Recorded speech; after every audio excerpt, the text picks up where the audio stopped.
The word jihad is mentioned in the Quran about 41 times. The words mercy, peace, and compassion are mentioned about 355 times. Yes, come in.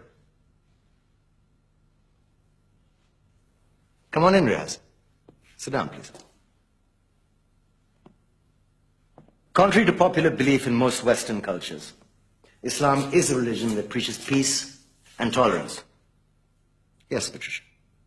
If Islam truly is a religion that preaches peace, then how come the world's most troubled spots, the West Bank, Afghanistan, Pakistan, Iraq, they're all plagued with Islamic terrorism? Well, that depends on your definition of terrorism. Some might argue that the U.S. invasions of countries like Iraq and Afghanistan are also acts of terrorism. No, those were acts of war to get rid of despotic regimes. Or a means of getting at a country's oil.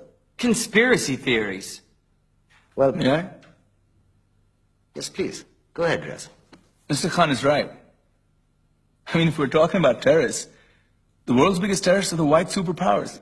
Come on now. No, really, stop and think about it. Explain 9/11. Okay. Do you know how many people died in the Twin Towers strike? Around 3,000. And do you have any idea how many people died in the bombing of Afghanistan? Take a wild guess. More than 15,000 people died. And that's just conservative figures. About 50,000 tons of explosives were dropped on innocent civilians.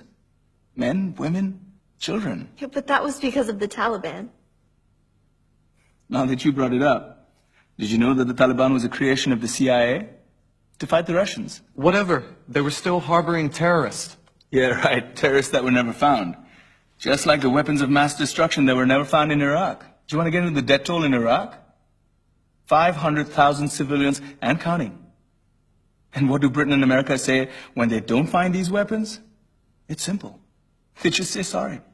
And still refuse to relinquish control of these countries. What are you trying to say? What I'm trying to say is that just because you're American, wear a fancy suit, and call yourself the president, doesn't make you any less of a terrorist. I'm saying that if you don't stop meddling in other people's countries, you will face a backlash. If Muslims like you feel that way, then why don't you get out of our country? We will. As soon as you promise to leave ours.